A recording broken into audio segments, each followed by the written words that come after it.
You are listening to Unscripted Moments, a podcast about propaganda. In December 2020, an article popped up on punknews.org titled, "Read a chapter from Aaron Carnes' In Defense of Ska about propaganda's Ska Sucks." I immediately contacted Aaron and he came on our January 2nd, 2021 Ska Sucks Part 2 episode, which I naively titled the Ska Sucks Bonus Episode Extravaganza, thinking there was no way we'd do more than 2 episodes about Ska Sucks, right? In January of 2021, the In Defense of Ska podcast launched with co-host Adam Davis from Link 80, Omnigon, and Dessa. In May 2021, Aaron Carnes' book In Defense of Ska was released. And since 2021, the In Defense of Ska podcast has been covering the stories of ska with incredible detail and to my immense enjoyment. In 2024, Aaron Carnes and Clash Books release In Defense of Ska, the Ska Now More Than Ever edition. I recorded an interview with Aaron for a totally different podcast about the second edition, and then he hit me up again and said, "Hey, wouldn't it be cool if we did an Unscripted Moments exclusive cut and just talk about my edits to the Ska Sucks chapter as a standalone section?" Genius. So the first half hour of this Ska Sucks Part 5, the Holy Smokes More Ska Sucks edition, is exclusive to this podcast, and the 65 minutes beyond that include an interview I did with Aaron for a totally separate podcast. There is music separating the two sections. Go follow In Defense of Ska podcast, pre-order In Defense of Ska the second edition, scope out the guest list of the podcast, consider supporting what Aaron is doing. He's a pal, and I'm so glad that he's back on Unscripted Moments, a podcast about propaganda. Please enjoy Ska Sucks Part 5.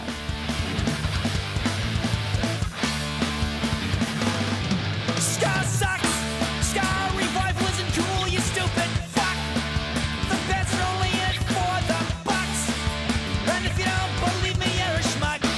But the trend will die out with any lie! Oh yeah! Oh yeah! Aaron Carnes, welcome back to Unscripted Moments, a podcast about propaganda. I am honored to be back. Aaron, it has been a while since you were on this podcast. Your episode that you were on turned out to be Ska Sucks Part 2 in what is now this will be Part 5. So Ska Sucks Part 1 was one of our earliest episodes. Ska Sucks Part 2 with you came out on January 2nd, 2021, and also featured a few members of the band Whole Lotta Milka. Yeah. And my friend Sam, who hosts Witch Police Radio in Winnipeg, who is also a deep ska enthusiast and fellow Fishbone fanatic, such as yourself. Mm-hmm. So, Aaron, the way I found you is punknews.org. They published this article titled "Read a Chapter from Aaron Carnes' In Defense of Ska about propaganda's Ska Sucks." And so that article came out in December of 2020, and it was previewing your book. This is the first I ever heard of it. And they published this exclusive preview chapter about Ska Sucks. Tell me what you remember about that exclusive that punknews.org did with you back in the day. I've known John Gentile from Punk News for a good number of years. He used to come see Narboots all the time because he lived in the Bay Area for a good chunk of time. I don't think he lives in Philadelphia. That's where he's from. But he found us somehow, and he would just come to like every show, and he would like cover us. There's like several write-ups he's done on Punk News for Narboots. Yeah. And he was one of the people I reached out to when I wrote the book and asked if he wanted to do anything on Punk News, and he suggested that we do a preview chapter and an interview. And that was one of 2 preview chapters. I did a preview chapter with Brooklyn Vegan, and we did the Jeff Rosenstock chapter. That one did incredibly well. Mm-hmm. And then the Punk News one that did really well too, because it connected you to me. So Yeah. Okay, so the thing that obviously captured my attention is if you would have done a Jeff Rosenstock preview chapter with Punk News, I would have found you eventually, but it would have taken me longer, right? Because I would have had to be like, oh, wow, a book about ska. And I would have had to order it and I would have had to and I would have get pretty far into the book. And then I would have been like, oh my gosh, this whole chapter is about my favorite band Propaganda and their song Ska Sucks. So I'm super grateful that you did choose this particular chapter for the first edition of the book. Tell me what you remember about putting together the original edition of the Ska Sucks chapter for first edition of the book. Well, I knew pretty early on I wanted to write about ska sucks because it's a thing that I remember in the 90s that song existed and that song was sort of like a thing that irked ska fans, but also ska fans would like it and ska bands would play it. So it was simultaneously embraced and rejected by the ska scene in the 90s. So I thought that was really funny the way that the ska scene reacted to that song. And then at some point I had heard that the song was had to do with Nazis invading the scene. So that really fascinated me. And I was researching it and I couldn't really find much solid information out there about that for whatever reason. The only real good information I could find about it, aside from people kind of giving me hearsay, was Chris Hanna's interview on Turned Out a Punk. Mm-hmm. That was pretty much it, really. Mm. And even that was somewhat superficial. Like he kind of just Mm-hmm. went through the basic stuff, like we were in the scene. We weren't a big band at the time. Uh, Nazis were continuously like interrupting our show. We didn't really know how to deal with it. Uh, a band from Toronto called Bunch of Fucking Goons. We played a show with Goofs. them. Bunch of fucking goofs. Yeah, no spaces. Right. Um, they said like you got to deal with these Nazis. You know, you can't let them overrun your scene. You know, we deal with them by kicking their ass. And then, as I understand it, the way Chris Hanna explained it on Turn On a Punk is he said he didn't feel comfortable trying to approach them in a violent way because he's not a violent person. So he came up with Ska Sucks as this way to like bring it to their attention that they thought they were idiots and make them uncomfortable in that way. I think that was the extent of what he explained on Turned Out a Punk. Yeah. So it kind of confirms the basic story, but doesn't really go too deep into it. Were there any other materials that you were able to dig up? Because, doing a full chapter based on just that tiny little snippet, I mean, that's hard work too. Yeah, I think what I did is I talked about other stuff around it too. Like you talked about having Whole Lotta Milka on the Mm-hmm. show. I talked about what they did, and what they did was they wrote a reaction song saying a message. Was it called A Message to You, Chris? I A think it was message called. to you, Chris. Yeah. So they were, and they knew that what the song was really about. And so I talked about them. I got a really funny fan letter from Whole Lotta Milka. Greg sent me this letter that was like, it's hilarious. The fan was just like saying, "Oh, I don't think you guys need to make that song. That's stupid. We don't, us Propaganda fans, we're not stupid. We don't do whatever Chris says. I don't, it's just," so I put that in there. And then, Amazing. there was, I talked about sort of what I said earlier, how like the ska scene sort of accepted and rejected it simultaneously. And that was, I think, much the extent of what is in the chapter in the original edition. Yeah. Well, shout out to Greg Crow from Whole Lotta Milka. Thank you, Greg, for doing the podcast way back when and telling the story. And something else I discovered by doing some digging is if you look at the CD version of Propaganda's 1998 compilation where Quantity is job number one, next to the song Ska Sucks, it says, this is the song that caused ska bands to write songs about Chris. And Yeah, then it's yeah. like, oh boy. So it's just really funny the amount of things that kept happening around this song. And second thing, my girlfriend grew up in upstate New York in the mountains, really close to Lake Placid. And she's very amused that I do this insanely deep dive podcast into this one band. And she knew about Propaganda, but just this one song. So this is the song that my girlfriend knew in the mid 90s in relation to who this band was. But she did know who they were, but this is the only song that she knew. So this song is a powerful cultural phenomenon in punk and ska for sure. Yeah, it's pretty crazy. If you take their entire catalog, how high up Ska Sucks ranks. Hmm. Because I mean, it's a well composed song in terms of the chords and the melody, but I'm sure that it was not a song that they pictured as a representation of them in any way at all. Yeah. Um, and I've been trying to one of my main goals now on the internet is to get the ska or nah guy Hmm. to ask me Jake, if yeah, yeah, to ask me if I like ska. Um and I'm just waiting. I'm waiting for the day that I get asked that question.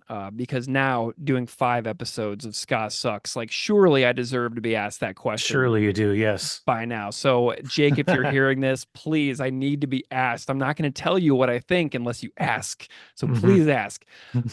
Okay, so Aaron, since you did the first edition of the book, I'm very delighted that you came back to talk about this again because, listeners out there, hopefully a bunch of them read your book and are listening to your In Defense of Ska podcast, which is now careening towards 200 episodes with your co-host Adam Davis from Mm. Omnigon, Link 80, and Dessa. So that is an unbelievable podcast you've got going on over there. Tons of your guests overlap with our guests here. So there is just like this wonderful little synchronicity between our two shows that has Yes. amused me ever since we began at virtually the exact same time in May and June of 2021. Um, what I want to know now is you have this second edition coming out, and I want to know explicitly and specifically about what you did to update the Ska Sucks section in the book. What has the journey been like for this particular chapter in the book for the second edition? This is actually a chapter I'm really proud of in terms of how I updated it for the second edition. Um, there's a couple things that I was able to access that I didn't the first time. One of the things that I did was I talked to Against All Authority, which you did an episode with them on their Yep. cover of Ska Sucks. So I got this time, instead of saying that the ska scene embraced and rejected it, I got a quote from Danny to explain what they thought of the song and why they played it. And basically it was the gist of it was we thought it was funny. You Mm, know, they love ska. They thought it was funny that there was this song called Ska Sucks and that they were playing it and they were a ska band.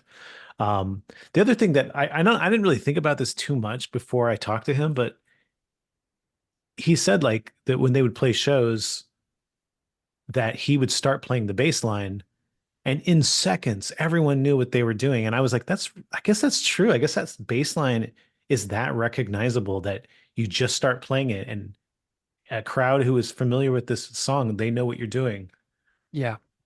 I love it. Well, and I was also able to have Dave from Big D and the Kids Table on That's to right. talk Yeah. about their version of it as well.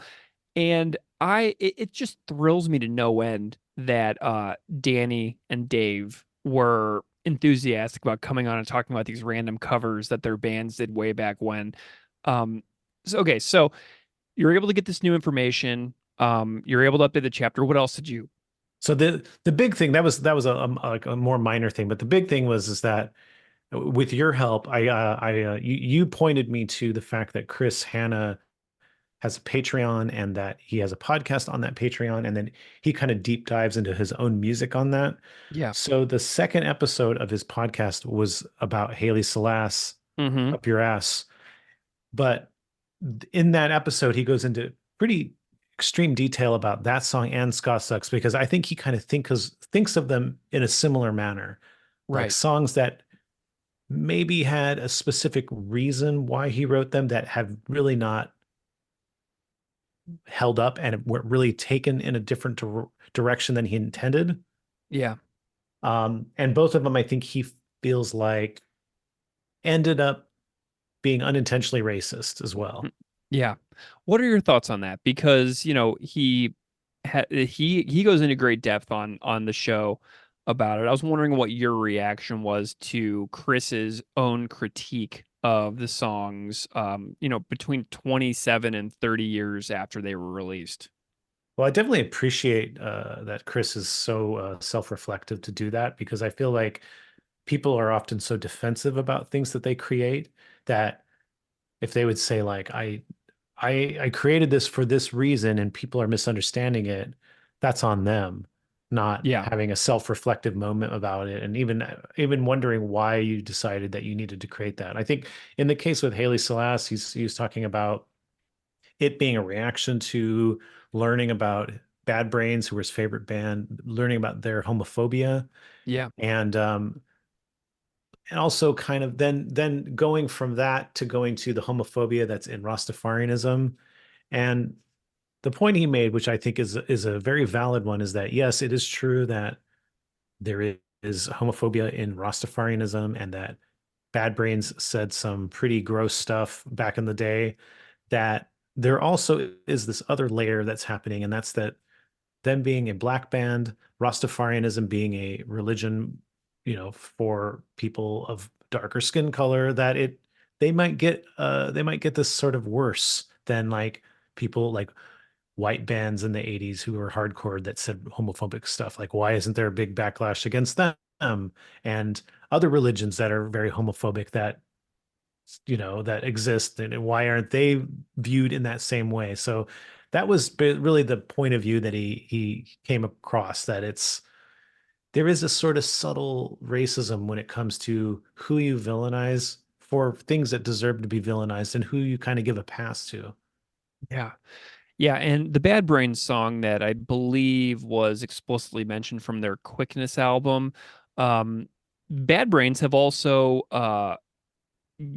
gotten rid of that song as well. I believe that they reissued that album and reissued the particular song in question purely as an instrumental on a 25-year or 30-year reissue or whatever. I know that there has been some modification in that song as well in the Bad Brains camp, which is pretty cool to see too. Yeah, I don't know too much about Bad Brains, but I do get the sense that HR, I'm not sure how tethered he is to reality, and the rest of the band do not like really care for that legacy. So Hmm. Yeah. When you were thinking about revising this chapter, were you able to get in touch with Chris at all and chat about the song? I joined the Patreon, I listened to it, I took notes, and then I asked Chris. I told Chris who I was, what I do, and I asked him if I could use pieces of his Patreon, um, and I could quote it in my book, and he said, "Go ahead." That's really it. But you know, if it was not a Patreon exclusive podcast, I don't feel like I would have been compelled to or even needed to do that, because it's public. It's like if you read a New York Times article, you can quote it as long as you say this is from the New York Times, right? But I don't know, actually, I don't know what the legal thing is for a Patreon exclusive podcast. So it just felt like I think I probably should ask permission for this. I don't know. Hey, I just think that's like a kind and classier move anyway. Yeah. It's cool. It's Um, cool that you did I that. w- I was hoping he would talk to me about it more, but he didn't. But he didn't really say. I don't know. I asked him. I said, "You want to read it?" He said, "Sure," and then he never like commented on what I wrote. Gotcha. Um, but that's fine. He's a busy guy. The But so and but opportunity he was given. However, in his podcast, he talked more detail about how this scene had like skinheads, Nazi skinheads that would come to the show, and that they would be wearing screwdriver shirts and then special shirts. So I think he identified ska with these people. And I think that's part of where that kind of like that anger came from, is like seeing these like guys with special shirts causing this mayhem at these shows and being like, fuck you. Yeah, So I totally. can I can understand that. But I think what the conclusion he came to in retrospect is that those guys don't represent ska, right? Yeah. You can't blame ska on what those guys were doing, because those guys were like white supremacists do. They are completely misunderstanding and the thing that they love, right? Like, why do they even like the Specials to begin with? A band with pretty politically leftist, overtly anti-racist lyrics, and with members who are both white and black. It's just the antithesis of what they're about. Yet, I don't know. Yeah, they're down with it. Yeah.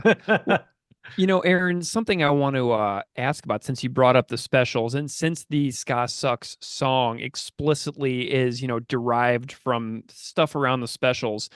I gotta tell you, man, their record that they did a few years back called Encore, dude, that record Mhm. rules. Have you listened to this newer specials era? Yeah, that's probably the only specials record beyond the original ones that I like. I think the rest of them are just kind of fall a little flat. A lot of covers and stuff like that. Yeah, that Vote for Me song, man, there is some dark tone on these Mhm. records. Like this specials record, man. I gotta tell you, I was listening to that a couple years ago, and I was like, this record is absolutely fantastic. So shout out to the specials for keeping it going and putting out some bangers late in their career. It's really, really cool to see. So after I kind of listened to this and I thought about this some more and I kind of worked in some of the stuff in the chapter, I was talking to Greg a little bit more about this, and told him what I had been learning, and I said, something I guess I didn't really think about much in the first time is that if this song was written to sort of push Nazis out of the scene, did it work? I mean, did they stop coming to shows? And he said that as far as he knows, it they were coming to less shows, but he's not really sure if it had to do with Chris's song because he said there was a high profile hate crime perpetrated by one of them that led to a murder, whether it was intentional or not, and Hmm. that there was like police, you know, kind of like there was just a lot more heat on them, so they kind of disappeared. So the conclusion is it's uncertain if it had anything to do with the song or not. That they had other things going on, Yeah, I would imagine the and murder was a little more influential than Chris Hanna singing Ska Sucks at the Royal Albert on a random Thursday night. But I'm not going to draw total conclusions on that at this time. Um, so oh how much updating to the chapter were you able to do? Did this chapter get like a pretty serious revision? Because I know the book got tons of revisions, huge amounts of revisions for the new edition. I think you said like tens of thousands of extra words. Every yeah. chapter got revised. How did this one go? Well, I think like the stuff that I've already said, I think is gives it a lot better context. And another thing that I added, and I say that I feel like I got a pretty good. Chris said this. I would have loved to have seen Fat Mike say this. So I haven't read Fat Mike saying this yet. But Chris basically said that Fat Mike insisted that they put Ska Sucks on the record. That the Yeah. band did not want to put Fat Ska Sucks on the record. That they thought it was a too much of a gimmicky song. But Fat Mike thought it was hilarious and was like, you got to put this song on there. So they felt like, he was the one paying the bills. So they basically had to. Um, that was another interesting insight to learn about. The other thing, kind of related to that, and I did get some, I did listen to some Fat Mike interviews that kind of confirm that, is that Fat Mike feels the need to be very involved on a band's first record that he releases on Fat Records. He feels Hmm. like, and I got a quote from him, not directly, just from a podcast I listened to, where he said, I got to make sure that the first record I put on Fat Record is perfect and great and everyone loves it. And after that, the band could do whatever they want, because the first one is all that really matters. So Yeah. that really confirms his level of involvement on How to Clean Everything. I mean, he still talks about that record to this day. A few months back when he was doing an interview on, I can't remember what YouTube interview he did, but he brought up How to Clean Everything just a few months ago in completely glowing language, and he still talks about it to this day as the record that defined the Fat Record sound. But yeah, there's definitely some stuff on this record that if I was sequencing the record, I would not include. Like, I would not have included Ska Sucks. I would not have included This Might Be Satire. I would not have included Highly Salass Up Your Ass. I would have put songs like Government Cartoons and Homophobes Are Just Pissed Because They Can't Get Laid and songs like those on instead. But, I'm which not a was record which label. was intended, right? Isn't that what Chris said? Yeah, There yeah, was yeah, because they did the 7 inch where there's homophobes are just pissed because they can't get laid, which was left off the record. There was Pigs Will Pay, which was also left off the record. There was a 7 inch that was put out. One of the tracks was put on the first Fat Records compilation. So there were other tracks. The exact amount of tracks that were needed to replace some of my least favorite songs are ones that would have fit really nicely. But like you said, you take off Ska Sucks, and then you don't have that iconic bass riff that Danny Lore from Against All Authority can play at ska shows and draw everybody in. You know what I'm saying? Yeah, I mean, Chris actually said on his podcast that they wanted those songs to be on the record and not Scott Sucks and Haley Celeste. So Yeah, I think the sequencing that they wanted was the one that you wanted. Um, so who knows what the legacy of the record would have been if they'd had gotten the record that they wanted. I know. It might have sold way less. It's truly possible that leaving those songs off the record could change the entire trajectory of how well that record did commercially. Because if you go on Fat Records' website, you can sort for best-selling albums on their website store to this day. And I think that How to Clean Everything is like the third or fourth ranked highest selling record in all of Fat Wow. Records' entire recorded history. It still sells. Now, so one thing Chris said on that podcast too, and I'm sure you've covered this in different ways on this podcast, is that some of the stuff that we're talking about in relation to these songs and the reaction to How to Clean Everything directly impact how he approached more rock, less talk, because he felt like he did not like the confusing messages on How to Clean Everything, and he didn't like how people were taking the songs in directions he didn't necessarily intend. So Yeah. he felt like he wanted to make sure people understood exactly who Propaganda were, exactly what they stood for, and there'd be no like confusion at all. And I think them putting gay positive and pro feminism on the album cover was part of that campaign to be like, this is who we are. There's no misunderstanding who we are and what we're about. Yeah, I love it.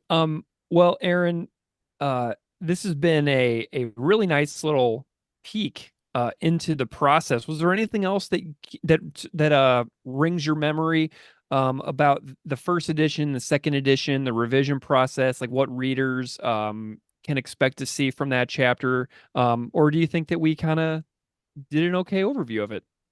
I think we did a good overview, but I think like what I did for this chapter, it varies chapter to chapter, but I did for this chapter was I was able to sort of hone in on some holes or some areas that I felt like I kind of had to brush over for lack of information.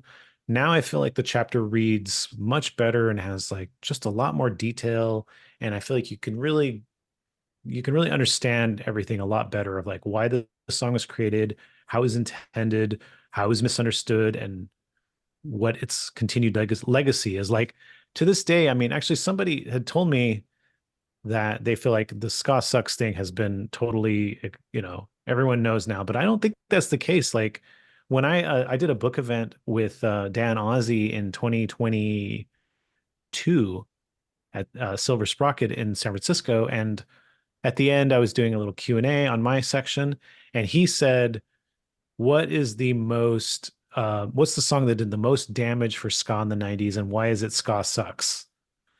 Mm. And I laughed, and then I said, well, that song was never intended to mock ska. That wasn't its intention. And I don't think he knew that. And Yeah. I explained the whole history of it, and I mean, although in a sense he's not totally wrong, I do think that's the legacy the song took on, and it became that sort of theme song to people who hated ska or thought it was funny to mock ska, be like, "Ah, ska sucks." That's Yeah, the I mean, song. I recently got to talk to John K. Sampson from Propaganda for the only time that I'll ever likely talk to him for this podcast project.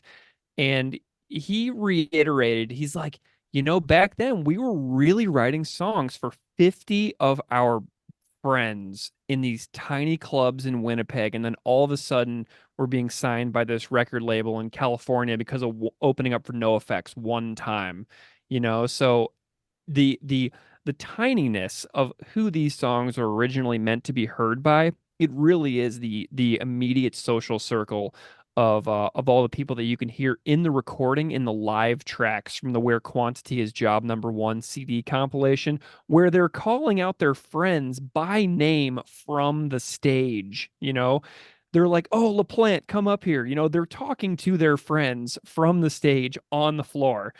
And that's who was meant to hear Ska Sucks, is like the people that are in that recording in Winnipeg in like 1990, 1991, 1992. So the tininess of the intended audience for these particular songs is absolutely hilarious when you think about it. And also the other point that Chris had brought up in that same podcast episode is that they in no way expected this record to do well. How to Clean Everything. They were excited to get a little bit more of a budget than they had in the past, but they didn't think it would be this big thing. They didn't think it would be even a moderate thing. They just thought, we're going to get a record and we're going to put it out there and we're going to go tour. So they didn't in any way anticipate people, all the punk scene and all the ska scene knowing this song, Yeah.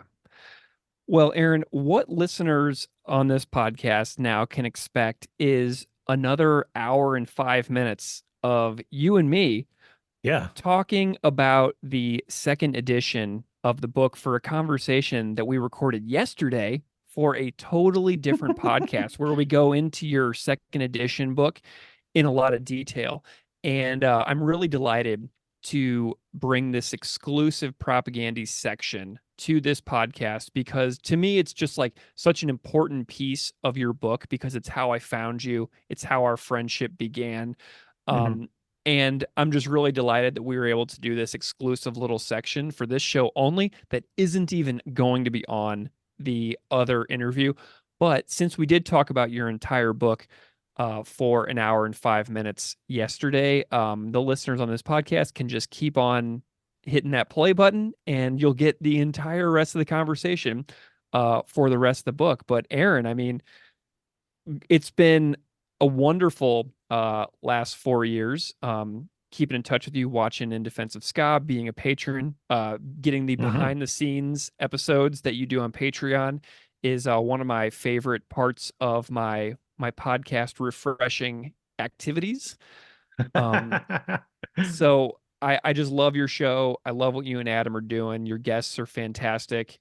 You hit some of my childhood too, man. Talking so much about Link 80 and MU330. So if any listeners out there haven't listened to In Defense of Ska, just go scope out that guest list, because it's really going to rock you. But Aaron, do you have any other closing thoughts or suggestions for the exclusive Propagandy section of this interview? Too hot for the other network. It is. It's too hot. No, I think that you and I had a great interview that they're about to listen to, but I'll say at the top of it, in case they don't feel like listening to the whole thing, that my book is available to be pre-ordered right now at clashbooks.com. Just go to the books tab and it should be right there. Follow In Defense of Ska at In Defense of Ska on all social media platforms. And check out the podcast. Aaron, what's your favorite social media platform for the podcast right now? I guess it used to be Twitter, back when it was Twitter, but now I think I'm more about Instagram at this point. Yeah. Awesome. All right, folks, we're going to go into the next hour and 5 minutes of me and Aaron talking one day prior to the section we are recording now. Thank you so much for listening, and please keep going on this episode. We talk about the book in great detail. Go check out In Defense of Ska, second edition, and you get to learn about it right now. Aaron, thanks so much for joining Unscripted Moments, a podcast about Propagandy. Thank you.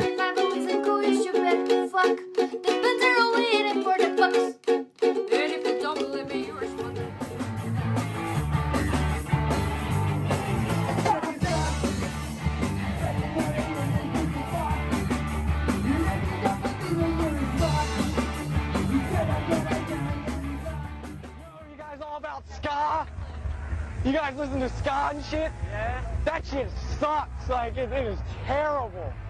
Like, fuck. Fuck.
message to you, Rudy? What message to you, Rudy? Fuck you, Rudy!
Fuck you, Rudy!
Thank you so much for being here.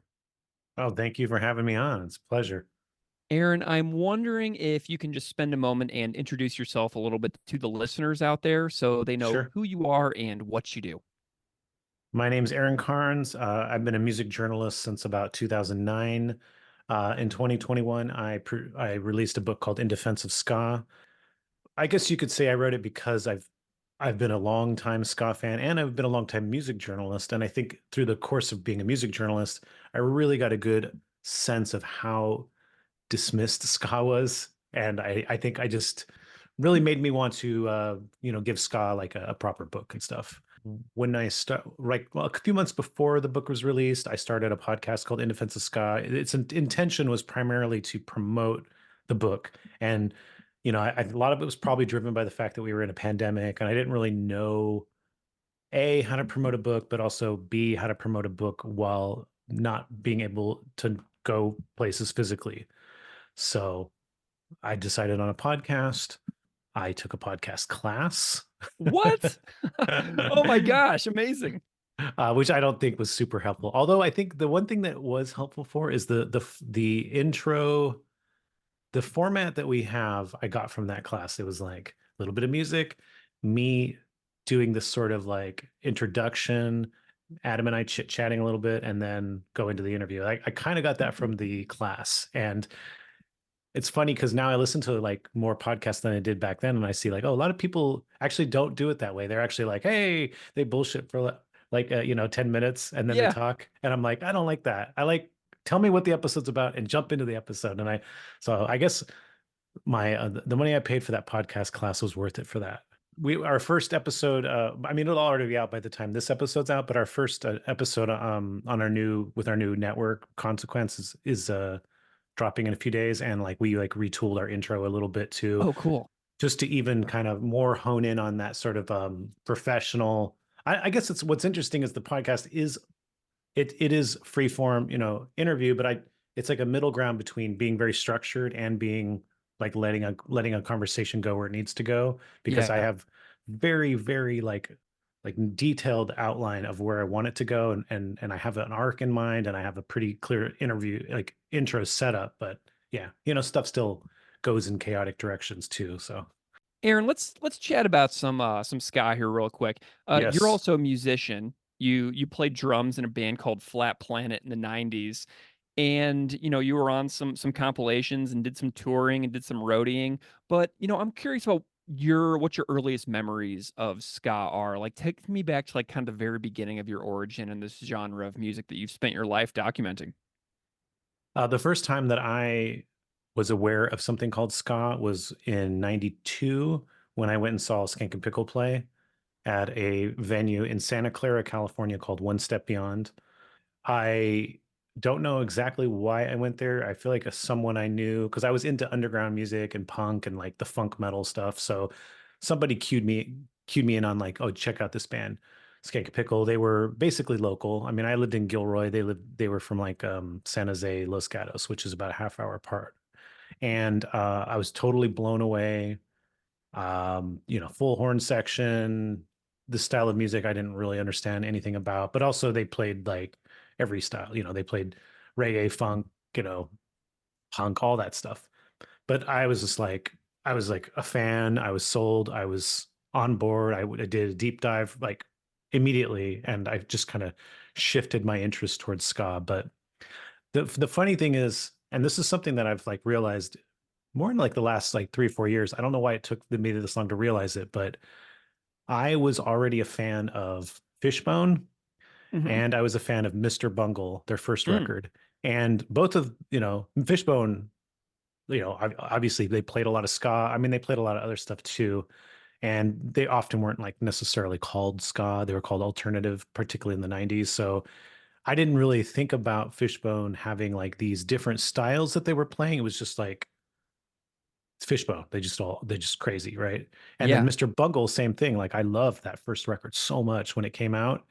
I just thought it was like, okay, they're going to this like crazy carousel sections. That's how I thought of it. But now it's like I realize those are ska sections. They were playing ska. And we even interviewed Trevor Dunn, the bassist, recently. And yeah, we went into we went into detail about their ska history and them falling in love with Fishbone and being really into like Bad Manners and Oingo Boingo. So I mean, it was intentional. It wasn't, it really is very legitimate like ska stuff happening on that first record. So I just think back at how funny it was that I was already into this music. Just I didn't had no language for it or understand it as a separate genre until that Skank and Pickle show. For me, my first memories of ska would definitely be, Real Big Fish, Mighty Mighty Boss Tones, partially, no doubt, Sublime. Watching MTV and VH1 in 1994, 1995, like that kind of era.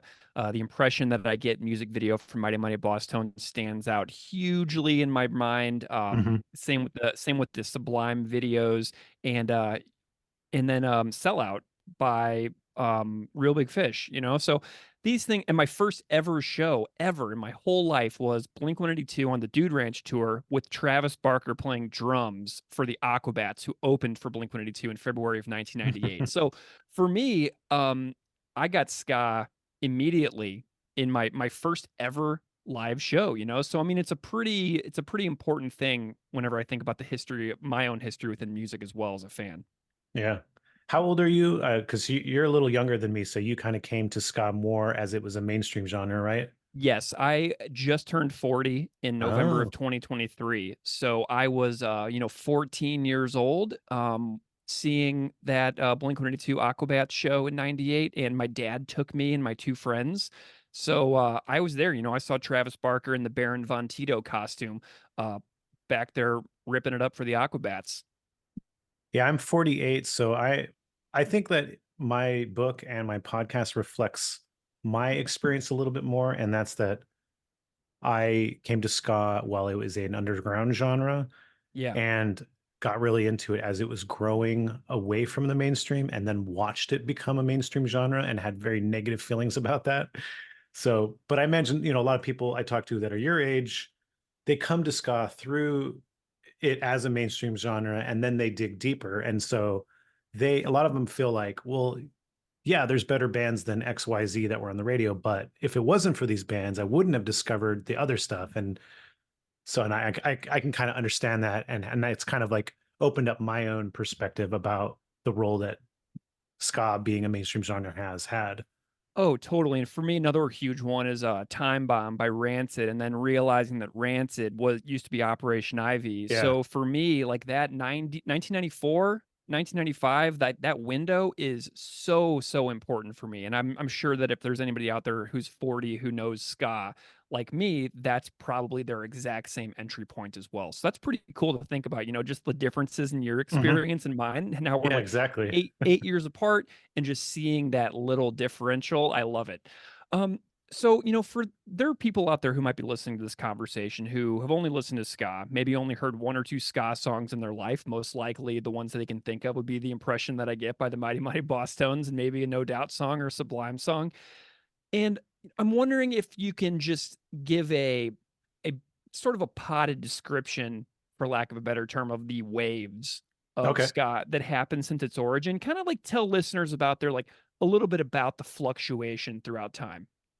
great. I love this question because I have a different perspective than I think is sort of the common narrative about the waves. And also, I'll say this: I use the term ska pretty liberally, Hmm. but ska I think of more as like a major genre category, like rock or jazz. So much about ska is about its subgenres, and it all falls within that ska sort of major category. But when we're speaking about ska, what it really is, as when ska is ska, just like it is Jamaican ska from late 1950s to early 60s. That is ska. It is a form of music that predates rocksteady and predates reggae. It incorporated a lot of different things, like it incorporated jazz and incorporated American R&B, particularly like the New Orleans, kind of the grittier version of R&B, and mento, which is sort of more like a folk music from Jamaica. So these elements sort of kind of like organically created Jamaican ska. And it had an upbeat sound. It wasn't like particularly political the way reggae became, and it wasn't complete. it wasn't so like love stricken the way Rocksteady was, but it also sort of evolved at a time when Jamaica was had its independence. So I'm sure that sort of impacted its joyful sound, its dancey sound. But Jamaica's a land where, something comes up and they move on to something different. And that's been the story of ska.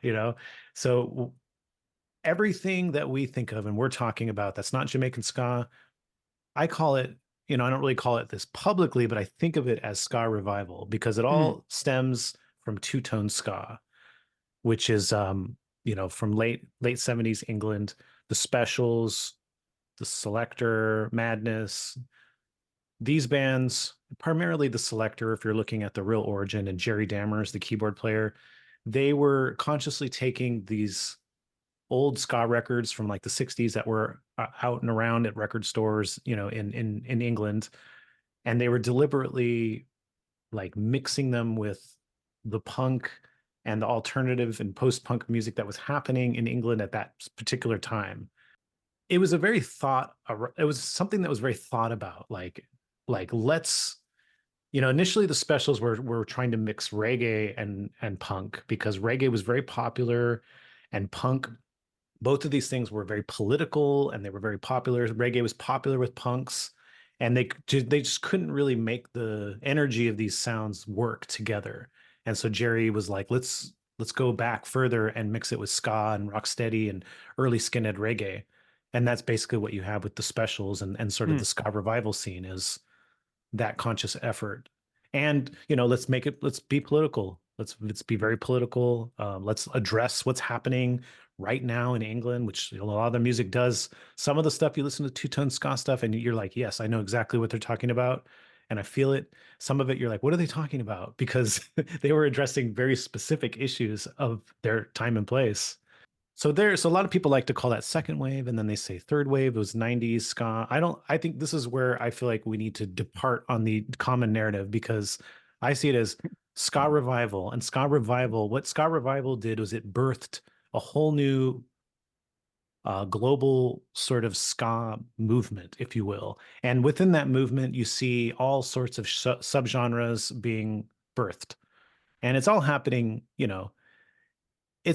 at once, really. I mean, yes, a little bit later you see ska core and other things like that, but really people are taking ska. Two Tone has shown people that you could sort of mix ska with other things, and they're just taking it in every direction Hmm. because it's been the new established version of ska because Jamaican ska really wasn't something that spread globally to the extent that two-tone ska did. Two-tone ska got all over the world. It was very, very popular in England. It was top 40 music. Tapes and CDs found their way all over the planet. In the US, it wasn't that big. It was kind of a culty thing, but people in America, in New York and LA that just like love weird British stuff, they ate it up. And a Yeah. lot of those people started bands and they kind of created scenes in their own cities. And, it took a while before it like really caught on in the US. Something that I love that you just said is the you mentioned like ska core and things like that and the way that it branches out. Like I remember seeing one of my first shows was like the Toasters Mhm. in like the early 2000s, and Big D and the Kids Table was opening up. So like I was seeing this generational divide between like this like late 70s sound from New York City mixed with like what came later. And I love the way that the worlds kind of blended right before my very eyes, if that makes sense. Yeah. So, like some important bands from my point of view in terms of their different takes on ska were like Fishbone, obviously, who played a lot more ska in the 80s than they did in the 90s. They introduced like this concept of like really you can play everything with ska, and they were so good at every genre that it worked well. In Argentina, you had Los Fabulosos Cadillacs, who really kind of were one of the first like bands in Latin America to play ska and mix those elements with it, and they went on to be a really big band by the 90s. Operation Ivy, obviously, they were punks first, and they kind of showed that ska could be played by punks and be treated as a punk subgenre, even though it isn't. But they treated it like that. Tokyo Ska Paradise Orchestra started in the late 80s in Japan. They mixed all kinds of really cool elements with ska, and they're a level of musicianship that I've never seen of any ska band ever. Like I saw them last year at Supernova, and it was mind blowing. Like they were perfect. Everything was absolutely perfect. Hepcat kind of drew on traditional ska.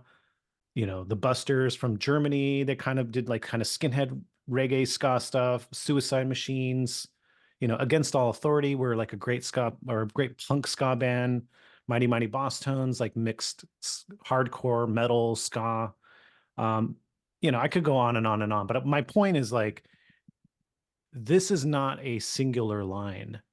This is like a web that blew up Yeah. from Two Tone ultimately. I mean, yes, some of these bands start later than others, and Fishbone is a huge, very influential band on everything that came after it.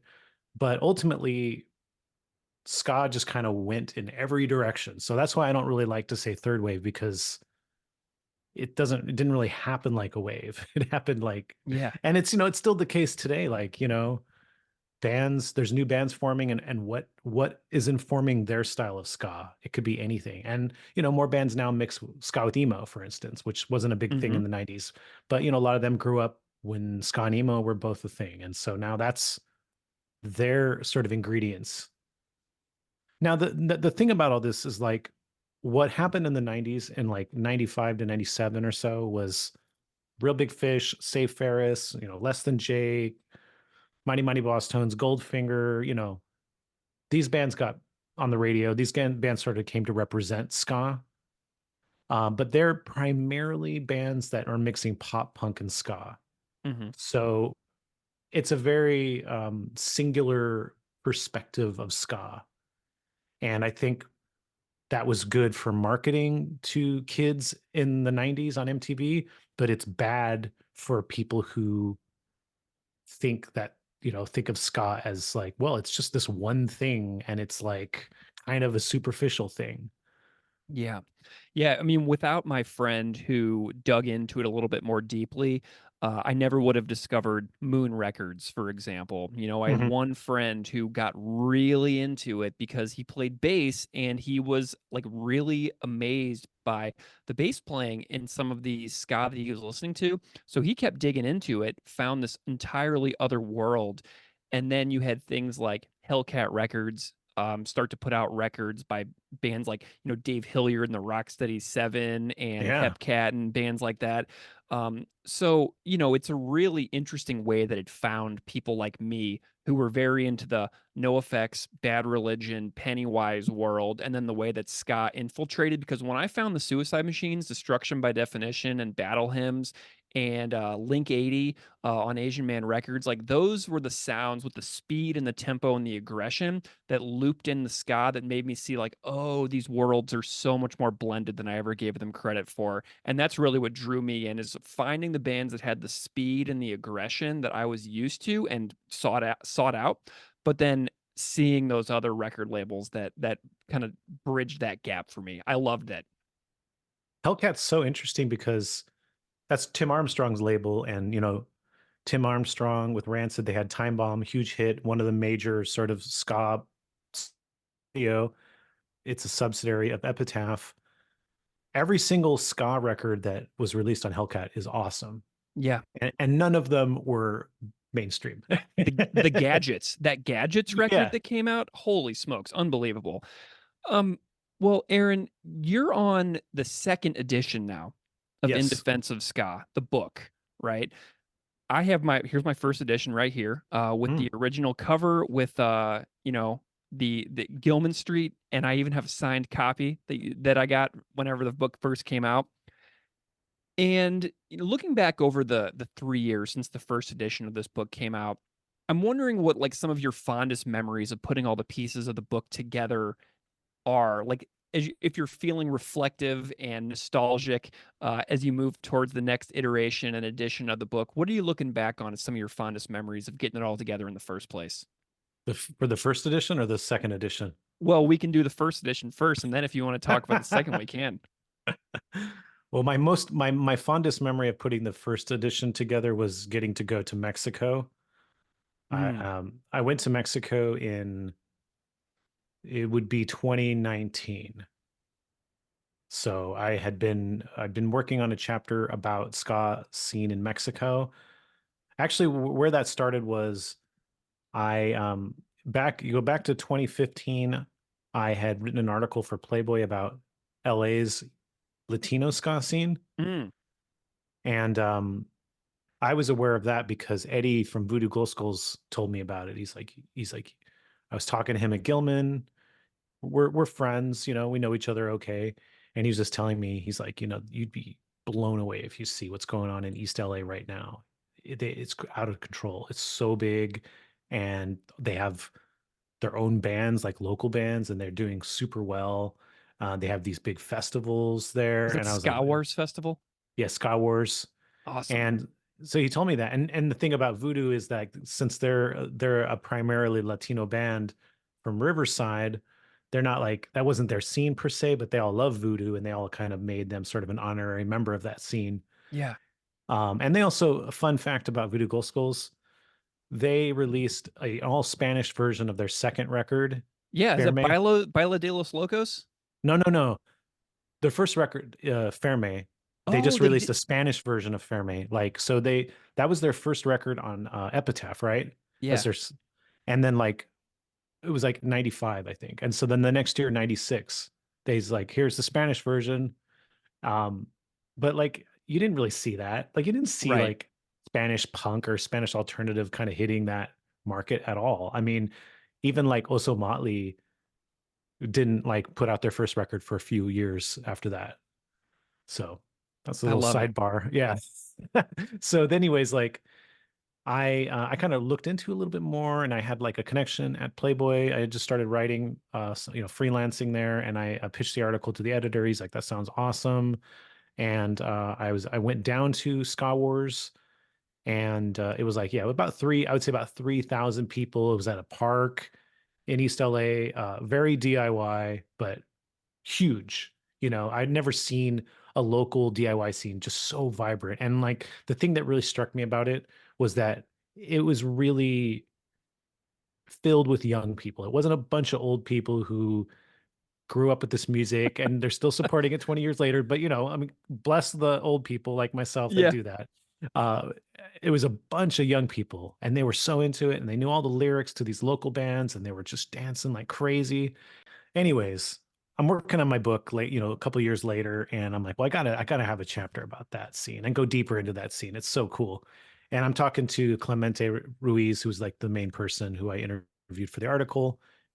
And by the way, Clemente told me when that article came out, I was like, you're the first person to cover this scene that really got it right. And I was like, that's I feel so honored that you say that. I mean, I'm not from that area, but I guess I understand. Maybe it's because I understand ska, so maybe that's why. Mm. Um, so I was starting to interview him again for the book, and he's like, you gotta go to Mexico. You got to see what's happening in Mexico because it is crazy in Mexico. There's festivals happening in Mexico City with like 20,000 plus people, and I'm like, okay, I'm down. Let's go. And I'm so going. yeah, so he's like, I'll let you know when there's like a good festival coming up. And so I'm working, I'm getting my book done. It's actually getting close to when I need to turn in my book. And so he's like, okay, so there's this festival in Oaxaca.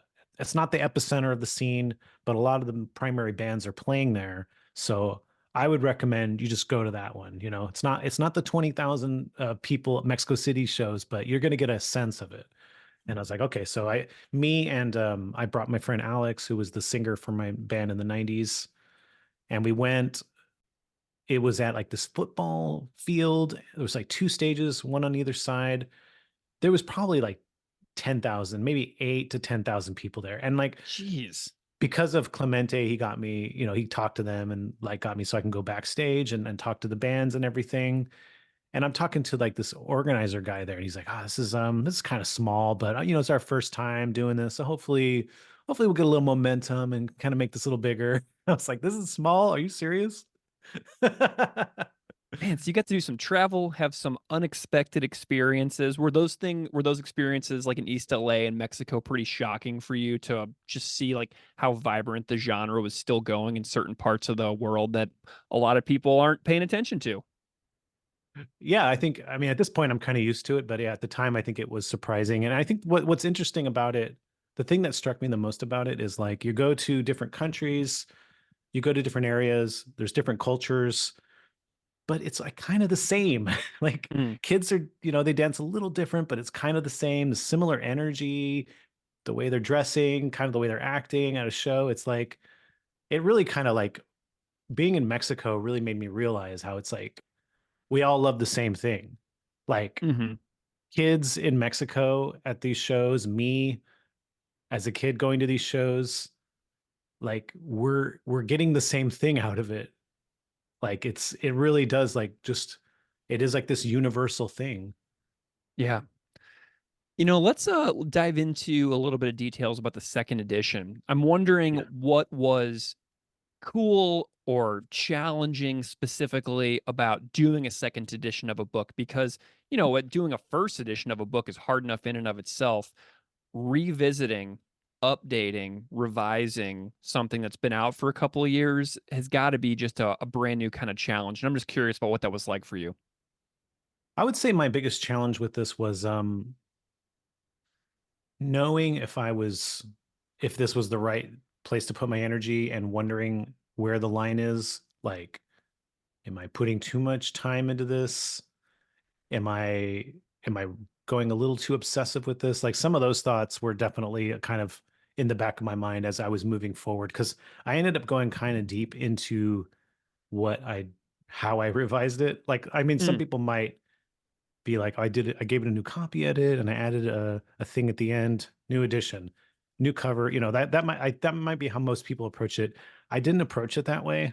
I approached it by I went through and I re-edited every single chapter and I looked into each chapter and I said, is there anything missing that I can add? And in some cases, I added a section, and in some cases, I added a sentence. Mm. You know what I mean? I went a little overboard with it. I did. I might do a new interview for a section because I'm like, this could really use this. And then I wrote this whole extra chapter at the end, which is kind of a long chapter, but it's really like a collection of chapters. But I just called it one chapter. And overall, there's like 30,000 more words in this book than the first edition. Yeah. Oh my gosh. Okay. Well, you just really reignited my excitement because all I've seen from this book so far, you sent me the digital edition, but Yeah. it doesn't have the same power if you hold a first edition book Sure. and then you have the second edition in your hand right next to it to kind of like give them the physical comparison. So you just reignited my curiosity in edition number two because this was my summer beach book when the first edition came out. I read this on the beach overlooking Lake Erie just south of Buffalo in the middle of the summer, and it was my beach read, so I'm excited because I'll have a new beach read for the summer of 2024 where I reinvestigate my ska Yes. knowledge. One of the funny things about it is like I went through and like each, all the chapters, like I was saying, and I would kind of think about it and research or maybe set up some interviews, or maybe I would dig deep in some articles and fill out some stuff. But also what's going on at the same time is I'm doing this podcast, Yeah. and every episode of the podcast I'm doing is expanding my knowledge. And sometimes it directly affects, Yeah. like, oh, this chapter here, I just talked to so and so, and he really kind of broadened my understanding of this specific thing I wrote about. And that would inform, and I would just use that. I would just be like, oh, okay, so here I could fill out this section a little bit more. And maybe I'd talk to that person, and be like, hey, I'm doing this, or do you have anything else to add? And it worked out great. But it also led to a couple really, to me, really funny little additions. Um, because the podcast, we bring on so many people outside of ska, Hmm. and every once in a while they have such an interesting little take on the scene. So I used a quote, and with their permission, I used a quote from John Darnielle, Yep. and I used a quote from Kyle Kinane, Nice. I would never have reached out to these people to get an interview for this book. It would make no sense, but they had a couple funny quotes that I just felt were so good. So with John Darnielle, I did have a chapter where I'm going down the list of like this is sort of this is what's happening in the 90s when ska's blowing up in the mainstream, and I'm kind of listing out the bands who are blowing up, what their singles were, blah blah blah. John Darnielle on our episode had a really great quote about Goldfinger's song Superman. Nice. So Love that I song used, I too. used his quote for that. And then with Kyle Kinane, he came from Chicago. He grew up going to Fireside. He grew up going to slapstick shows. And he had like a really funny quote about how Fireside Bowl, where all the punk shows were, was like this little tiny space with no stage and everybody crowded in there. And he went Hmm. on this whole rant about how like he always felt worried, like a mother, like someone was going to hit their face with the trombone and blah blah blah, so I use that quote in there too. It was just like add a little color, but it's like it must be really funny if someone reading it, they're like, oh, here's the story of slapstick and a fireside, and here's a quote from Kyle Kinane for some random reason. Hmm. Well, and I've been to Fireside myself, and it's a really bizarre place. If anybody out there listening ever goes to Chicago and you're on Fullerton in Chicago and you see the Fireside Bowl, you should go in there and try to process having massive punk shows there, because it's such a bizarre space to have shows. But for anybody out there listening who doesn't know who John Darnielle is, he's a best-selling novelist and also the singer and songwriter for a band called the Mountain Goats, which are extremely prolific. And Kyle Kinane is a very funny comedian. So definitely some nice little shout outs there. So you mined the podcast Oh interviews yeah. Oh for yeah. additions to the book?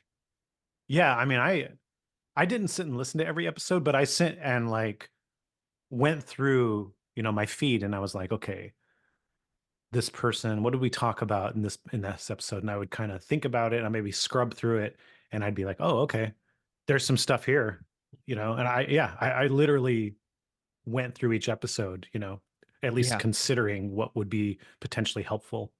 That is amazing because at 180 episodes or so of the podcast now, with many more in the works, you have a gold mine of information that you could have drawn from for this book. So I'm just delighted to hear that you did, because the Hmm. podcast is an entity in and of itself that is like just so complimentary of the book that so like seeing the podcast as well, it's like, wow, this is so deep. Hmm. Thank you. Yeah.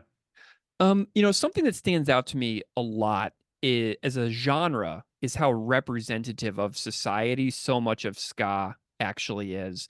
The book is extremely diverse. It's multiracial. It's varied in sexual orientation throughout the book. And, growing up going to punk shows in the 90s and early 2000s, a lot of ska is very much in stark contrast to the 90s punk that I remember growing up and seeing. And ska and punk were so much in tandem, and I would like see punk bands like, preaching like unity and things like that from the stage. But then when you look at who is on stage at punk shows, like I would go see a 5 band bill and it would be all white, all male for the entire night. Ska seems different. Hmm. And I'm wondering Yeah. if you have any specific comments in relation to my observations about the diversity within ska. Uh, I don't care if you talk about how it compares to punk, but I'm curious about your observations of that as well after having done all this research for the book and the podcast. Well, I'll say the first thing that struck me about that Skank and Pickle show wasn't necessarily that. I mean, Skank and Pickle was a band that had an Asian American male as one of the main singers, and then their guitarist was an openly gay woman. I'm not. That wasn't the first thing that struck me about the band. What struck me first was that the audience was diverse, and I Mm, and by diverse I mean like came from different worlds.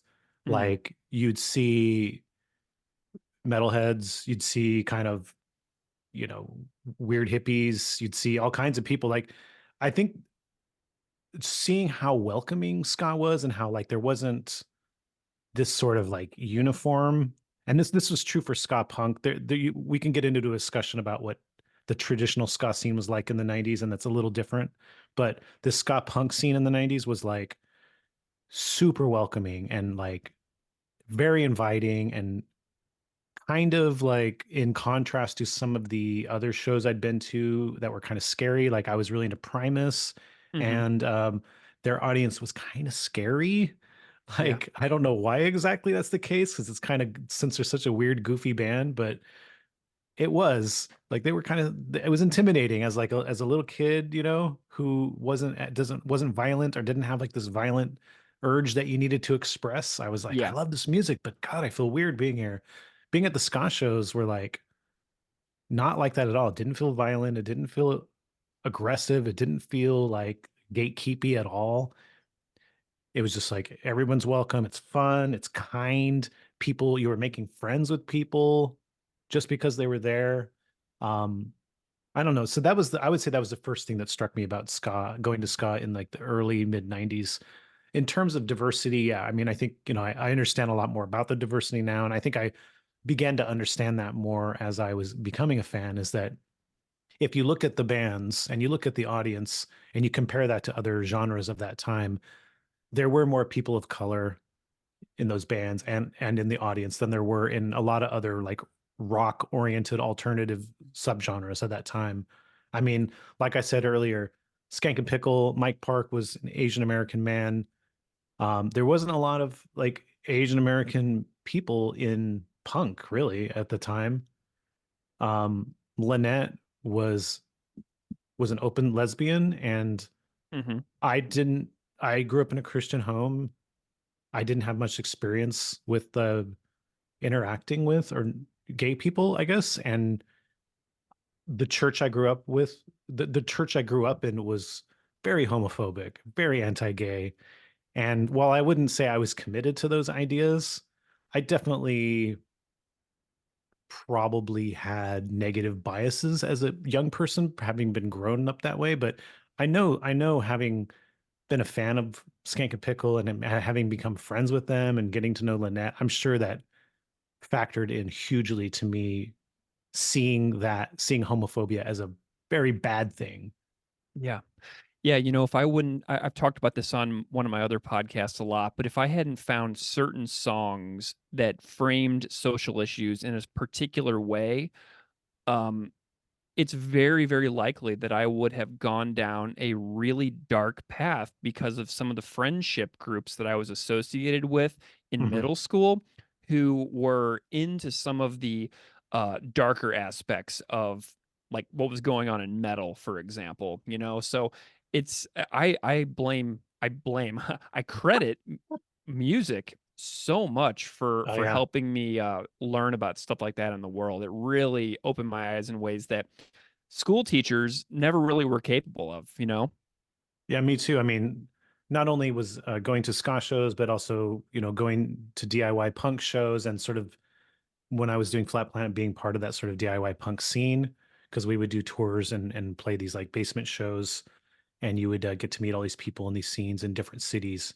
That like exposed me to like a totally different world in this very religious home that I grew up in. And what's interesting is that it took me until I was in my early 20s before I had like confronted the fact that I was not a Christian. Hmm. I kind of existed in this space for a while where I was like, I guess I'm Christian, but whatever. And I was a little bit loosey goosey with it. But I felt like when I was in my early 20s, I had to confront it. I had to sort of decide, do I believe this? Is this who I am or not?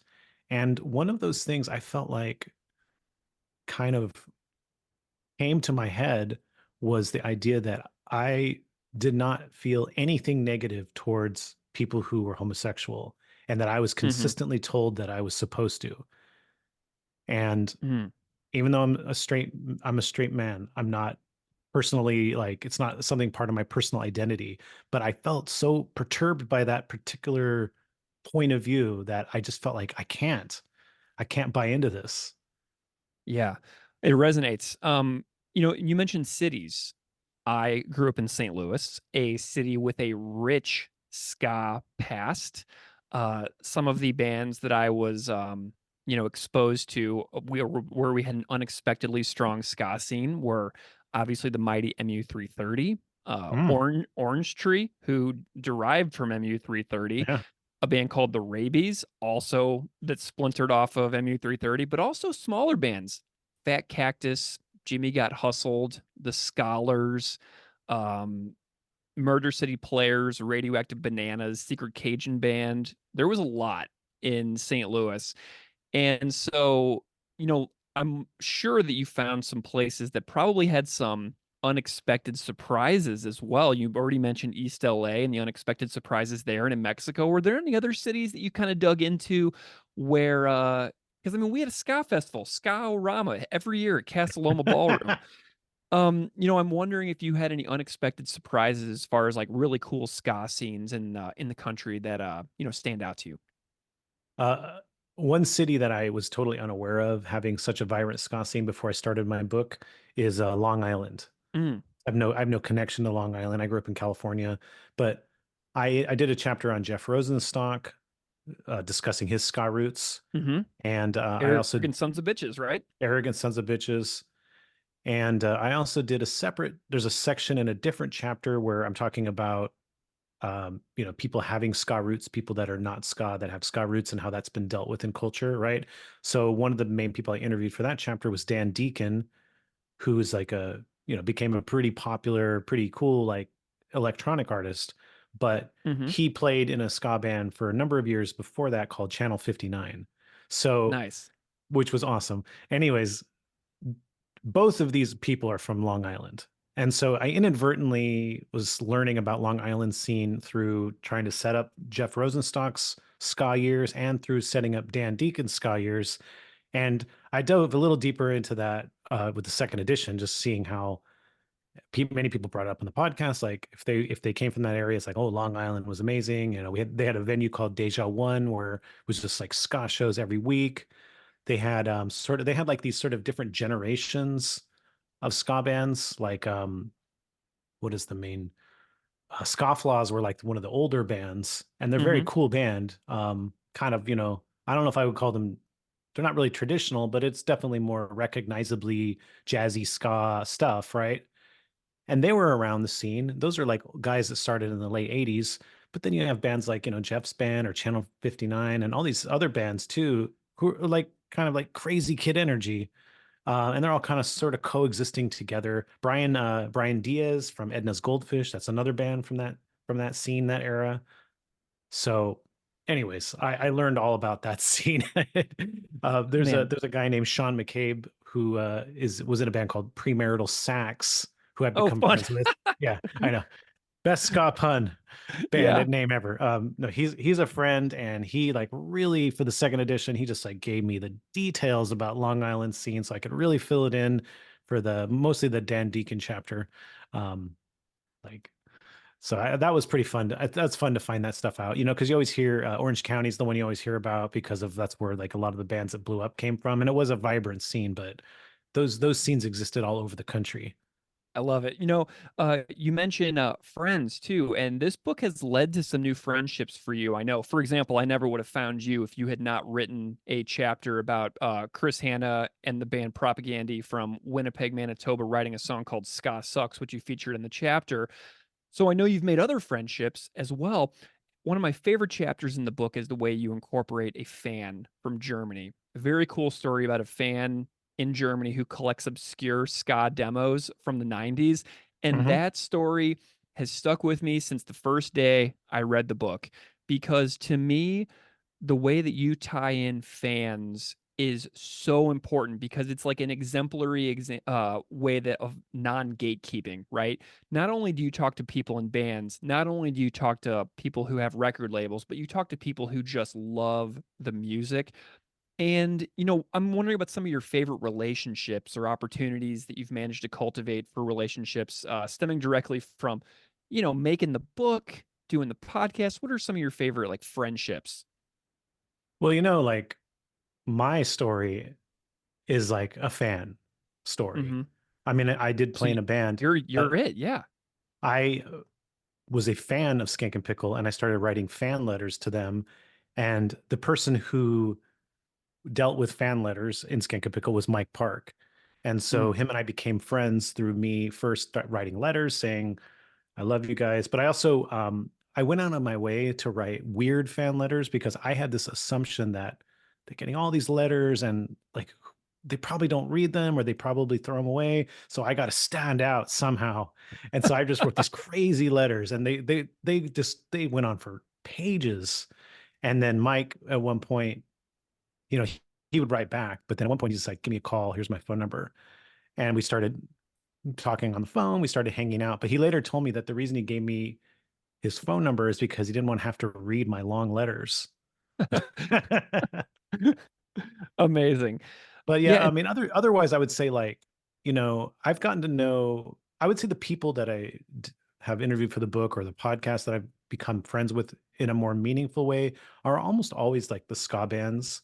We bring on people outside of ska and super friendly interviews and that kind of stuff. And I might chat with them here and there a little bit outside of the interview. Like we had John Ross Bowie on the show from Big Bang Theory, and I've chat with him a little bit since the interview. Like when we did Bill Stevenson. Bill Stevenson came on the podcast, and he had this whole thing about where he has this whole stretch that he does, and he sent Yeah. us a video after the fact showing us the stretch. Yeah. And I don't know. I was like, I bet John would love this because he's a big like pop punk fan. And I sent it to him, and he laughed, and we talked about it for a little bit. But that kind of stuff, that's friendly. But like the ska bands, like whether I knew them back in the day or kind of knew them back in the day or didn't know them at all back in the day, we're all becoming like much better friends. Like the guys from Mustard Plug, for instance, like pretty good friends with them now. But I didn't really know them personally back then. I was just a fan back then. Yeah. And I think they all like really respect what I'm doing and what Adam and I are doing with the podcast. Well, let's talk about Adam. The podcast just started before the book came out, as you mentioned, taking on a life of its own. Adam Davis, your co-host, was the guitarist on one of my all-time favorite bands, Link 80, and now is the singer for the almighty Omnigon, whose record No Faith I have right here from Bad Time Records, an amazing record label doing fantastic ska right now, and I've got it on very gorgeous blue vinyl.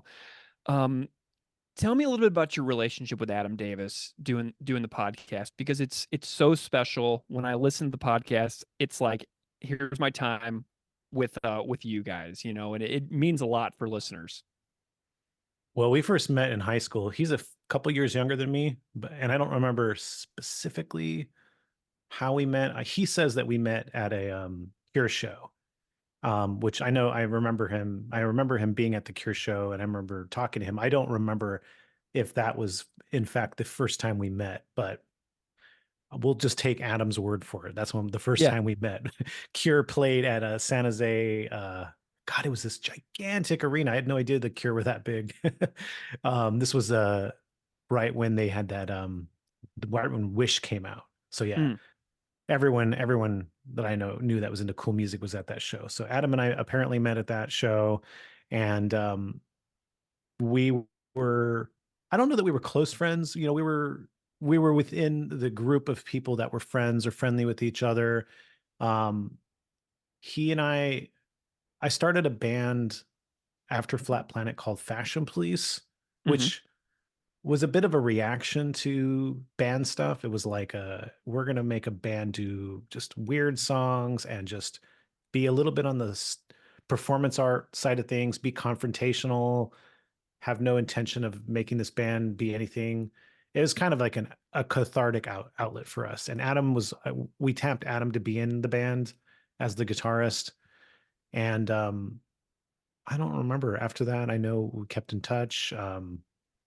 We eventually started our own band, like in like 2008 or 2009, called Narboots, which was kind of similar. It was more, but it was done in a less like aggressive way. It was like kind of confrontational and kind of like weird and theatrical.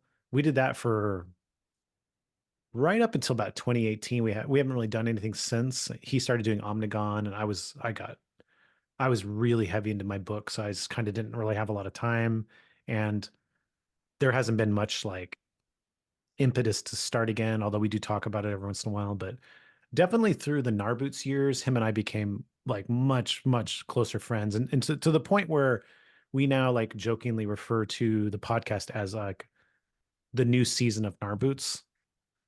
Perfect. Well, if I can blow your mind here real quick, I don't know if you know that I have this, but I have 1 of 5 of the Narboots test pressings. Wow. Here is my number 3 of 5 test pressing from Narboots's album titled Album. Mhm. And it's signed by Mike Park with my little certificate of authenticity. But I have the Narboots 1 of the 5 test pressings that I got directly from Mike a couple of years ago. So there's my mind-blowing Narboots edition. And I knew I had to have that ready because I knew that Narboots was going to come up, and I was like, I got to show Aaron I have the test pressing. That's amazing. The funny thing is that album is like basically just punk rock songs, right? It's great. Yeah, I just listened to it today. I had this test pressing on no more than 2 hours ago in my house. And I just had to tell you, I had to show you that because I knew you'd love it. But the band, like, pretty much after that became an electronic band. Yeah. Like, we just would play electronic backing tracks on our iPod, and we would sing, Adam and I with our long extended mics. I don't know. We didn't want to go wireless for whatever reason. And, we would sing in the audience. But yeah, we moved away from actual guitar, bass, drum, punk, pretty quick. Yeah. Well, my favorite episodes, I've listened to not all, but many, many, many of your episodes. And I just wanted to tell you some of my favorite podcast episodes. So if anybody out there is listening, is curious, where do I start with In Defense of Ska? Here's my personal list. Anything right. involving Mike Park is Yes. wonderful. The episode with Matt Bettinelli Olpen from Link 80, who is also now a major Hollywood director who is attached to the Scream franchise. That episode was amazing. Barry Johnson from Joyce Manor, loved it. Steve Choi from RX Bandits. Brendan Kelly from Slapstick, the Lawrence Arms, and the Broadways. Kamala Parks, who is an absolutely legendary figure in punk and venue management and booking and everything that people might not know. Reed Walcott. And Kamala is like a really important name in terms of the history of Gilman specifically. I should add that in there. Yeah. Yeah. Reed Walcott, We Are the Union. Laura Jane Grace from Against Me. Jay Navarro from The Suicide Machines. Dan Pothass from MU330. Brad Logan from Leftover Crack. Angelo Moore, who I know was most likely an insanely special interview for you, considering your adoration and love of Fishbone. Rory from The Impossibles, Rory Phillips from The Impossibles and the Stereo, who went on to come on my podcast after coming on your podcast. But a few more that I really love is the Blue Meanies, John Darnielle, Beto and Soundclash, Joe Gittleman, Dan Ozzie, and this one, the Abrupters from Buffalo, New York. Yeah, your neighbors. Because they are my neighbors. I love the Abrupters from Buffalo. And we mentioned you. Yeah. And I get talked about on that podcast. Yeah. It was an amazing story. And so those are some of my favorite. And I'm wondering if you had any other ones that you're like, off the top of my head, these are a few of my favorites that I'm just like so blown away that I got to do. Well, Fred Armisen is a guest that we've had. That was pretty amazing. It was really amazing just how friendly and gracious he was. Yeah. And he did not rush us. We did a long interview. We did some bonus stuff for that too. And he was totally fine with that. That was a fun interview. One of my all-time favorites, and it's kind of a little outside of what we normally do, but it will always probably be my number one interview, is Tim Capello, the saxophone player from the film The Lost Boys. Oh, okay. Yeah. So Tim Capello, he's like, the sexy sex man. That's become a thing, right? And it's been a parody of his moment of that film. I had a connection to him from some of my journalism that I do. And I was like, oh man, I would love to have like a really long interview with him. I don't think he has any connection to ska, but who cares? I just want to talk to him.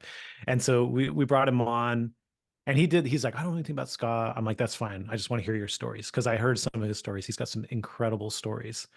And we brought him on. And then for the first half hour, he's talking with just encyclopedia knowledge about Jamaican ska. I'm like, you don't know anything about ska. Sure. Wow. But then it's like we tell his stories, and he used to play with his main gig was Tina Turner. He played with Tina Turner for a long time, and whoa. And this is like Tina Turner at her absolute commercial peak, right? All through the Unbelievable. 80s. Yeah.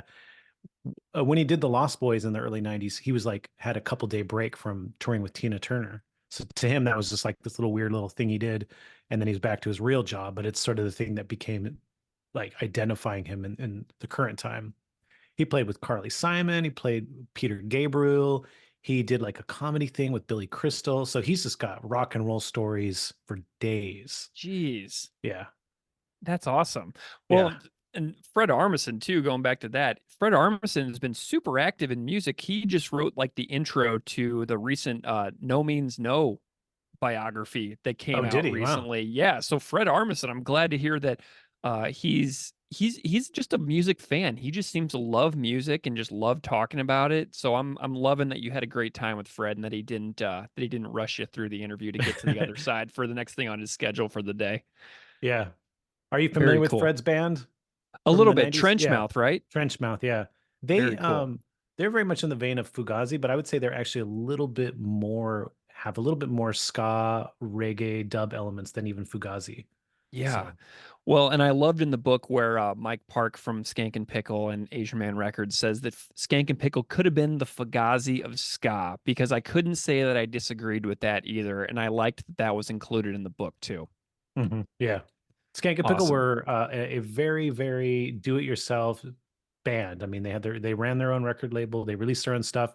And the thing about Skank and Pickle, and I think I made this point a few times in the book, is that they're not really remembered too much by people who weren't part of that at this point because they Yeah. didn't have songs on the radio. A lot of their records, I don't think, are as good as some of their contemporaries in terms of recording and stuff like that. But at the time, they were like probably one of the biggest bands. Hmm. Like Skank and Pickle would play to 1,000, 1,500 people on tour. Totally independent band, releasing their own records, just building this fan base up all on their own. And Hmm. I would say Mighty Mighty Boss Tones might have been the only band. You know, this is before those bands were on the radio. Mighty Mighty Boss Tones had a huge fan base before they had a hit single. I'd say Mighty Mighty Boss Tones was probably the only ska band that was eclipsing them at that by the time Skank and Pickle broke up in like 95. Wow. Amazing. Um, the second edition you mentioned earlier, I want to talk just a little bit more about that. It contains that chapter at the very end where Patrick Stump from Fall Out Boy Mhm. comes in there and kind of talks a little bit about ska. Um, but it's a brand new chapter. Like, what was that writing process like for that brand new edition that went into the book that didn't complement the other chapters, but is just a brand new standalone thing for the second edition? Well, one of the things that inspired me to do this second edition, there was a couple things, but one of them was addressing some of the things that either I felt personally was missing or I was hearing from other people that said was missing. Yeah. And so I was putting together just a couple different things. And one of the things that I noticed that they were all sort of connected to was that they were addressing a lot of what was happening after ska fell out of the mainstream. So ska kind of peaked in like 97, 98. It's starting to go down. By early 2000s, it's considered a dead genre. Yeah. But it's not actually dead. It's like it's kind of gone into the underground a bit, right? And so in the last few years, you're starting to see a little bit more like some of the bands that are happening right now, like Catbite or We're the Union or Bat Operation, Kill Lincoln. Hmm. These bands they're not in the mainstream, but they are starting to get outside of the ska bubble. And so people outside of ska are starting to notice them. Yeah. So there's kind of been a conversation about like ska's back or is there a new ska revival or new ska wave happening? So these conversations are happening now. And so I found that I was talking a lot about the period between the early 2000s to the present time. And so I called it the lost years Yeah. because it's like, whatever, it's maybe it's the dead period, maybe it's the underground period. What is it, but and so I this chapter goes through all sorts of little scenes or little moments that really illustrate where ska was at during these times. And in many cases, I think that there's a vibrancy to it. And in a lot of cases, I think it really exemplifies community because it's all very community oriented. And I think ska has always been like a community oriented music. And when it became a mainstream genre, I think that's part of some of the disconnect and some of the struggle that it's always had is because really it's a community genre. Mhm. And when it's like put in this sort of MTV space, it really kind of has there's like a really uncomfortable thing about that where this music comes from everybody sharing, everybody working together, everybody building it, everybody getting something from it, not really rock starness, right?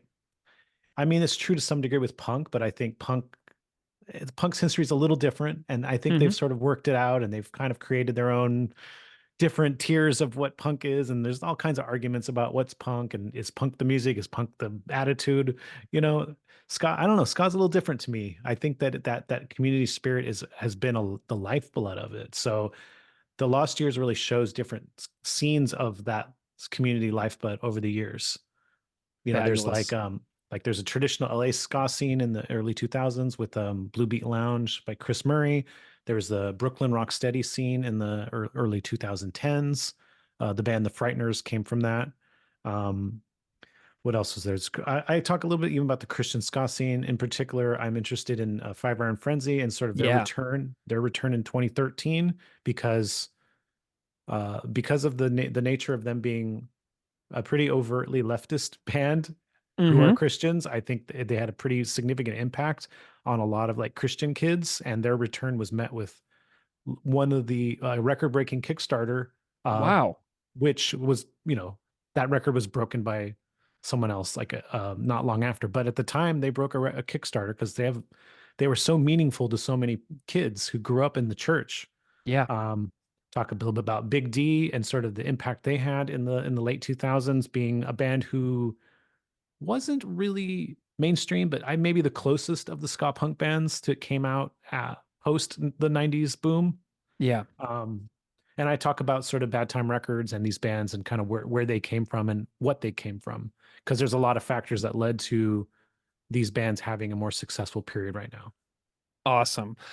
Well, Aaron, I'm so delighted with our correspondence of the last couple of years, what you and Adam have been doing over at In Defense of Ska, and just talking about podcasting kind of behind the scenes. Mm-hmm. And, working towards this second edition of the book, it was super exciting to me whenever you told me that you were doing this. I am so happy that I get to be the one to bring this conversation to the world, to feature this book on the network and everything. And I'm wondering if you can just tell listeners where to go, what to check out, if they want to follow along, see what you're doing, and see what you and Adam get up to, but also just anything you want to promote whatsoever. Go ahead and shout it out. Well, the second edition of my book comes out in October of 2024, but you can pre-order it right now.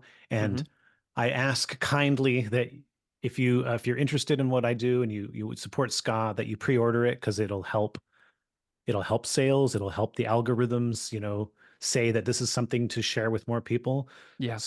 So go to clashbooks.com and go to new books. You can pre-order it right there. For the podcast, In Defense of Ska, you can get it wherever you get podcasts. You can also follow us on social media. We're on Facebook, Instagram, Twitter, TikTok. The handle is at In Defense of Ska on all of those. Wonderful. Aaron Carnes, author of In Defense of Ska, the first and second editions. Thank you so much for being here. It's been a real pleasure. Thank you for having me. A message to you. Fuck you, Rudy!